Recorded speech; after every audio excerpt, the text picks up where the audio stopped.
The world is full of what seems like intractable problems. Often we let them paralyze us. Instead, let it spur us to action. There are some people in the world that we can't help, but there are so many more that we can. So when you see a mother and her children suffering in another part of the world, don't look away. Look right at them. Let them break your heart. Then let your empathy and your talents help to make a difference in the lives of others. Whether you volunteer every week or just a few times a year, your time and unique skills are invaluable. Today this reading comes from Ghandi's Autobiography. We are looking specifically today at how two principal ideas in our mission statement, compassion and service, are inextricably linked with one another in a healthy, systematic theology. These words from Ghandi come at a time in his career when he's a lawyer in South Africa. More and more duties are mounting in his life. More people are coming to him to look for leadership and help. But he's going back and forth to his homeland in India. During one stay in Bombay, he says, I called on my brother-in-law, who was staying in an apartment where he was lying very ill. He was not a man of means, and my sister, his wife, was not equal to nursing him. The illness was serious, and I offered to take him to Rajkot. He agreed, and so I returned home with my sister and her husband. The illness was more prolonged than I expected. I put my brother-in-law in my room and remained with him night and day. I was obliged to keep awake part of the night in order to do some of my work for back in South Africa and then nurse him intermittently. Ultimately, however, the patient died. But it was a great consolation to me that I had had an opportunity to nurse him during his last days. My aptitude for nursing gradually developed into a passion, so much so that it often led me to neglect my work in the office, and on occasions I engaged not only my wife, but the whole household, and at times members of our neighborhood. As life went on, I found myself entirely absorbed in the service of the community. The reason behind it was my desire for self-realization. I had made the realization of service my own, and I felt that God could be realized only through service. Picture this. Small children are running around. First they're playing hide and seek in a large field with tall, wavy grass. Then they decide they're going to go on to the next thing, so they go back to that big old tree stump that they pretend is a stove, and they gather together because they're making breakfast for each other. The children are in Plum Village in France with Buddhist monk and teacher Thich Nhat Hanh. And after playing for a while, one child asks Uncle Monk, as they call Thich Nhat Hanh, can we have some juice now, please? Uncle Monk agrees, and he pours freshly made apple juice. And Uncle Monk reminds the girl who resides in the village, guests go first. Now, she follows directions and serves the other children. She herself receives the last cup of homemade juice, which has floating pulp. She doesn't like that. She does not complain per se, but her body language demonstrates that she is mildly upset with Uncle Monk. She doesn't take a drink. Children go on to the next activity. But a bit later, she comes back to her glass of juice, which is now settled and cleared. She drinks and feels refreshed. And later, she asked Uncle Monk, aren't our lives a lot like a cup of juice? If we live the right way, we can settle down and do things well. Today, we focus on how two values in our mission statement, compassion and service, are inextricably linked when we're doing them to the best of our ability. Compassionate service is highly valuable even when we don't feel like being kind. Just like the wisdom of the small girl in the Buddhist community, we know that sometimes we have to walk away for a few minutes, let our own anxiety or frustration settle down, and then come back to the task. Right now, our church has a lot of activity and a lot of change. Last year, for the first time in 149 years, I believe, we started having 2 worship services on Sunday mornings and 2 programs for spiritual development for children. And this year, the 2 worship services are distinct. We're trying to do 9:15 more meditatively and 11:15 with more celebration. We just installed a brand new video screen, which is above the chancel, and a new projector in the back. We used it for the first time last night in Diwali, and we will start using it on Sunday mornings 2 weeks from today on the 16th. It'll allow us additional experiential styles of quality worship. I believe this is the biggest change in the sanctuary space perhaps in 60 years since they installed the Rieger organ from Austria up in the back there in the loft. That one freaked people out. So if we feel some things when this happens, that's to be expected. It's okay. We have a new model of governance and ministry, which allows for clearer, more effective divisions of labor. Did you hear me say we're in the midst of lots of change? We are human beings in the midst of significant change. So I would like to invite us to do a little Om. Let's do an Om for the change. Mr. President, is this a good idea? Yeah. Okay. This is an Om for the change. Om.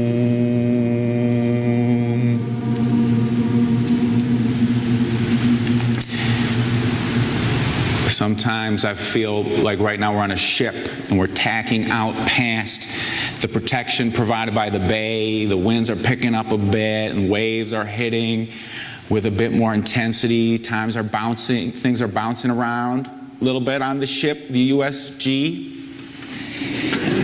And I believe very much that on our journey we're going to visit lands that are exciting. We're going to climb mountains and enjoy Pinnacle experiences. And we know from the living of our lives that when we do that compassionately with each other, even when things are bouncing around and tough, maybe a little motion sickness, we'll do better when we treat ourselves and each other with compassion. Tom Rath and Jim Harder are co-authors of a wonderful book on the essential elements of well-being. It includes happiness, body, mind, and spirit, health, satisfaction. Rath and Harder say that they believe at the highest end of the community wellness continuum is giving back to society. In their studies, they see that giving back often differentiates an exceptional life from a good life. When they ask people with thriving well-being about the greatest accomplishment in their lives, almost without exception, folks talked about the impact they had on another person, community, or group. Being of service provides pinnacle experiences of satisfaction and thriving. Neuroscientists discovered that regions of the brain which are activated when people receive money light up even more when they give money. And there is no doubt that serving others positively impacts our bodies, minds, and spirits. You feel it. You know that brain is going with good chemicals when you're helping somebody. Now, of course, there is nothing wrong with being of service to others on your own. That can be absolutely great. And in this community, where love is the spirit and service is our law, here as a beloved community, we are committed to compassionately serving each other and the wider world. We believe there is a power and added richness with that united effort. Mohandas Ghandi knew about compassionate service as a gateway to the pinnacles of spirituality and well-being. He saw compassionate service as a way to achieve union with God. He said if he wanted to connect with God, he would go and serve others. Early in his career, he was a civil rights lawyer in South Africa. And at that time, he realized he wanted to have more hands-on experience in helping. Just being a lawyer was not enough. One day, a leper came to his door, an untouchable. Ghandi reflected that he did not have the heart to just give the man a meal and set him off on his way. So Ghandi offered shelter, dressed the man's wounds, began to look after him. Ghandi said he felt terrible. He could not offer the man permanent residence in his shelter. He said he really wanted to say, you can make this your home too, but he didn't have it in him. He couldn't do it for whatever reason. But Ghandi did find a public hospital that specialized in medical care for indentured servants and untouchables. He personally brought the man there so that he could receive care. And Ghandi reflected that doing this kind of compassionate service brought himself, the server, experiences of deep peace.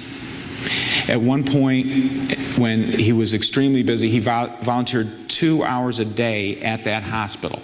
And that had additional travel time to and from on a public bus. He kept this kind of commitment even as an international leader with lots of pressure. Last night we were watching videos of Ghandi walking, and just dozens and hundreds of people wanted to see him and touch him, and he would greet them. And he knew that there were probably people out there who wanted to hurt him, as they did, with knife and gun. But he always went to helping compassionately.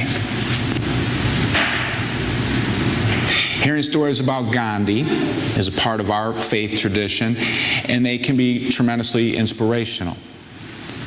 But for me, maybe for you too, they can be overwhelming. I can't take 2 hours a day to go to a hospital or a jail or a homeless shelter, even though I would really like to do that. But I just don't have the bandwidth or the resources, and I know myself enough to know it. It's good to remember that our faith professes that each of us are called to be aware in the present moment and to serve in ways in which we can.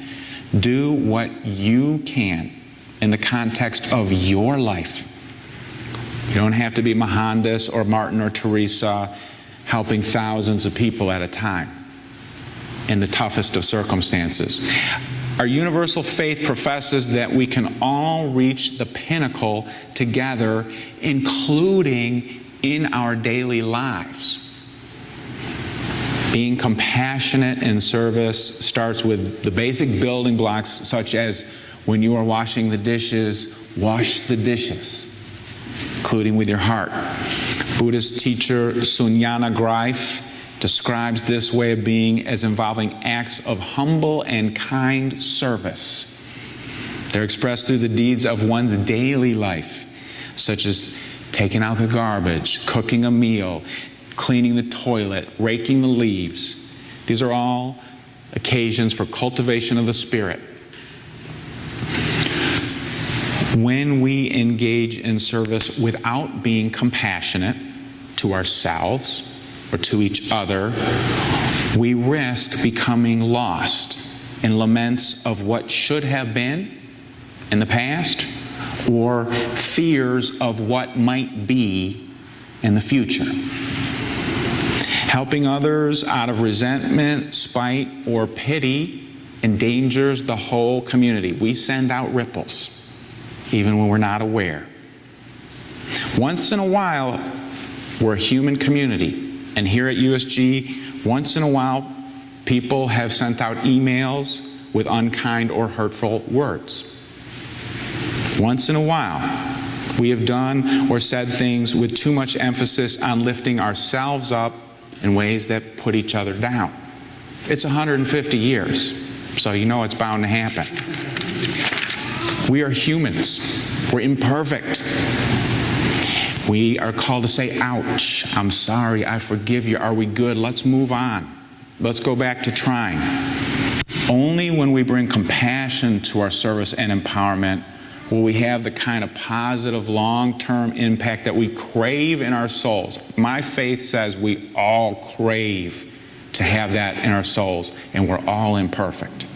And it's not easy. Nobody says it's easy. I really believe if it was easy, a lot more people in the world would be doing it, because a lot of people long for that. But it's so valuable when it happens. It has so much impact when it happens. I just heard a story of undocumented Latino immigrants living in New Jersey and New York, stories of post-Sandy, living in communities where they've been ostracized and suffered racism. Sandy hit, and the people in their community were suffering, even some of the people that had put them down. And they said, well, this is still my community, and I want to help. So they helped get the neighborhoods and the houses back to safety and comfort. And we know through our own living that that kind of compassionate service is contagious. It goes back and forth and lifts everybody up. We are going to the Pinnacle together. I believe it with all my heart. I see it happening all the time. In Diwali's celebration of light over darkness. In rebuilding Philly, helping people who need a helping hand to get their houses back to comfort and safety. In Lingelbach tutoring, helping kids who need some extra safe, loving adults in their lives. And spiritual development, growing in the art of happiness. I see it happening, and I know it's going to happen with more richness than ever. It's going to happen again and again and again. That's what I believe with all my heart. One way it's going to happen is by sharing glasses of juice with each other. So don't forget, once in a while you may have to walk away, let the pulp settle, come back and drink it and feel the refreshment. That will be good for everybody. Blessings be. Amen. These words from Sadi. To worship God is nothing other than to serve the people. It does not need rosaries, prayer carpets, or robes. All peoples are members of the same body, created from one essence. If fate brings suffering to one member, the others cannot stay at rest.